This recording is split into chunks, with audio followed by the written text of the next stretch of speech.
Sa lahat ng kaguluhan mga kababayan na may kinalaman ang gobyerno ngayon ng Agba, ay hindi talaga nawawala ang pangalan ni Madam Liza Araneta. Ay, Diyos niya. At ngayon mga kababayan, kinumpirma na ni VP Sara Duterte ang matagal ng usap-usapan mga kababayan tungkol sa pagkamatay noong kay Tangkongko na kung saan mga kababayan, andun na naman ang pangalan ni Madam Liza Araneta. Sinabi pa yan mismo ni VP Inday Sara Duterte mga kababayan. Si Admiral na naman. Panoorin po natin itong sabi ni Roque Abay sa kauna-unahang pagkakataon. For the first time. Ni VP Sara si Liza Araneta Marcos na nabanggit sa isang police report na di umano ay nandoon sa scene of the crime. Soko! Scene of the crime. Dahil dun nga sa pagkamatay ng isang mayamang Pilipino na nangangalang Tantoko. Paulo. So, ito po'y kauna-unahang deklarasyon ng isang public official na nadawit doon ang Liza Marcos Araneta. Ano ang sabi ni Claire Castro? Fake news! Oh, lagi na lang yan mga kababayan kapag hindi nila sasagutin. Fake news! Ang Liza Araneta Marcos. Paano na yan? Mayroong police report. Sa chismis bago nagdeklarasyon siya. Ang pinagbasihan ni VP Inday Sara Duterte sa sinasabi niya mga kababayan Anya, police report galing from the Beverly Hills. Madali lang naman yan Kapag ipipilit nila na fake news mga kababayan, ipapakita lang ni Sara ang police report. VP, ang naririnig natin is magkakasama sa trip na yan at sa kaparehong hotel ang ating First Lady at itong mayamang tao nga ito. No? Now, ang hindi malinaw. Eto ba yung sinasabi mo, Roque? Kalat na kalat ito sa social media Ewan lang natin na kung si Paulo, hindi natin kilala si Paulo pero ang sabi ng mga netizens mga kababayan, ayun na nga. Ewan lang din natin pero ang video ito mga kababayan ay kuha doon sa Amerika. Now is anong ginagawa ni Liza Araneta Marcos doon?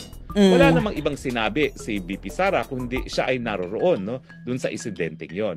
Kaya nga po, ang importante ngayon, mayroon pa siya sinabi, Roque, na sa loob ng kwarto nagkalat ang sinasabing white powdery substance na pinaniniwala ang cocaine. Yan ang sabi ni VP Inday. Bagamat hindi halal na opisyalis ang First Lady. Hangal na opisyalis.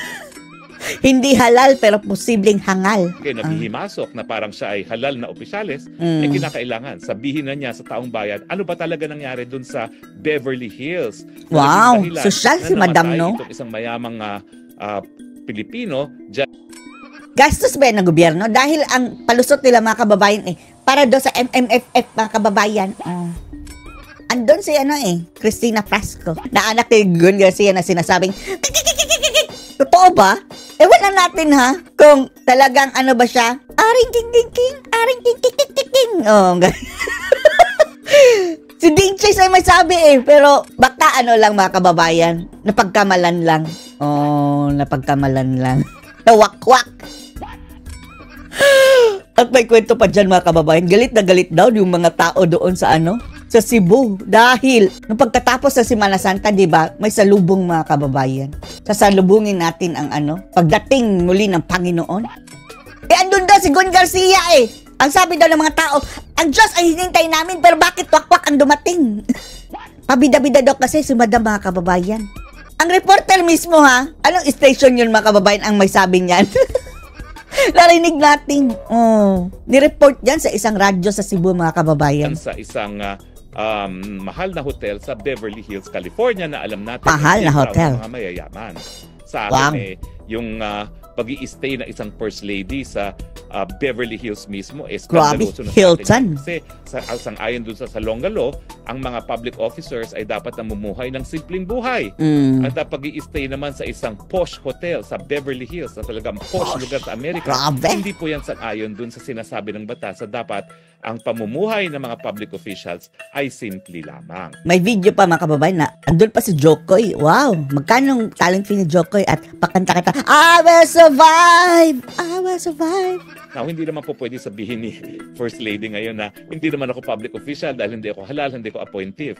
pero ikay nagtatamasa sa Nagtatamasa. iyong papel bilang isang First Lady. In fact, meron tayong kaba ng taong bayan na ginagastos para sa opisina ng First Lady. Meron po talaga opisina ang First Lady. Kung titignan nyo ang budget ng Office of the President, May budget pala ang First Lady, mga kababayan, talaga. budget ang First Lady. So may karapatan tayo pumuna, mga kababayan, sa kanya dahil isa siya sa mga gumagastos ng ating tax So money. hindi niya po pwedeng itanggi na siya ay public official. Bagamat hindi siya halal at bagamat hindi siya appointive. Kasama na yon sa buhay niya bilang kabiyak ng isang presidente. Kabiyak? Na magkakaroon talaga siya ng opisina ng First Lady. At dapat may pananagutan.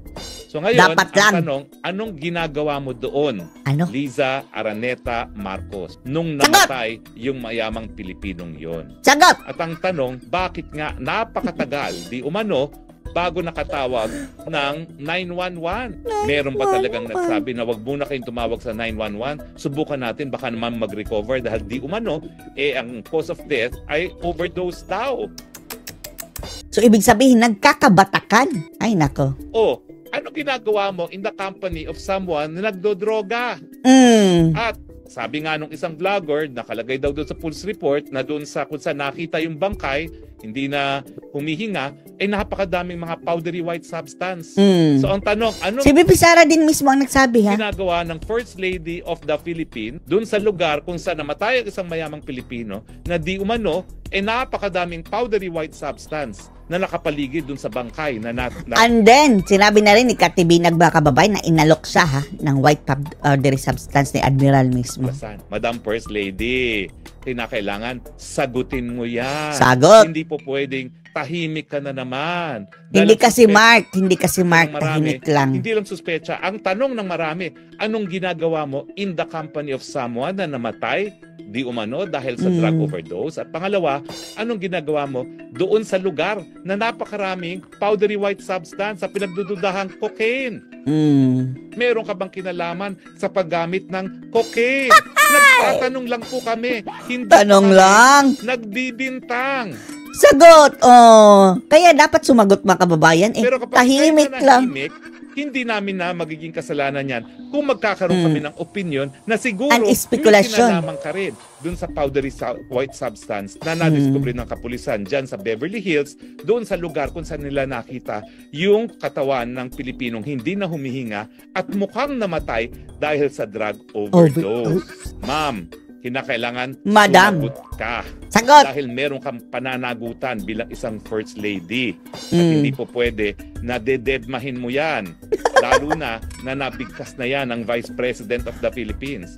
Ang tawag po dyan sa batas, talagang this is privileged communication. Kinakailangan pagdebatihan na ng publiko anong ginawa ng First Lady sa lugar kung saan merong mukhang namatay dahil sa drug overdose at sang-ayon sa kapulisan ng Amerika, maraming powdery white substance na mukhang cocaine doon sa lugar kung saan natagpuan ang bangkay ng mayamang Pilipinong yan.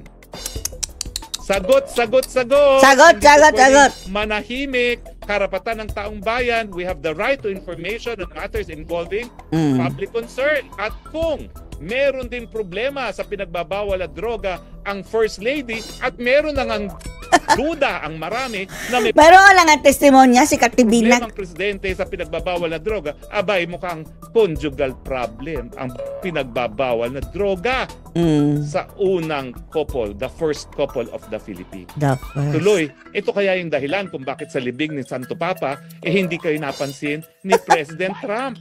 Dahil alam natin, si President Trump, gaya ni Presidente Duterte, I hate drugs. My God! At siguro, hindi I ko alam hate kung nga. meron ng impormasyon na nakalap si President Trump dahil nangyari naman itong insidente sa Beverly Hills. Nasaan na yung magmi-meeting daw sila ni Trump? ASAP! Wow, ASAP Bago pa talaga. sila nagpakasanto-santo doon sa Vatican. Saan? Ma'am naman, kung totoo na may kinalaman ka sa pinagbabawal na droga, bakit ka naman nakipaglibing pa kay Santo Papa? Alam mo naman, Baka sa mga masunog. Katoliko, tinatrato ang katawan ng tao bilang templo ng Panginoon.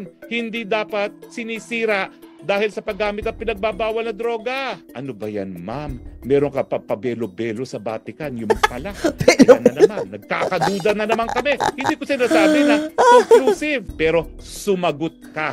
Sagot! Hindi po pwede na dead ma kayo pareho na yung asawa Talaga. Dapat pasinungalingan yung pulboronic video. Madali lang naman yan, mga kababayan, no? Patunayan nila.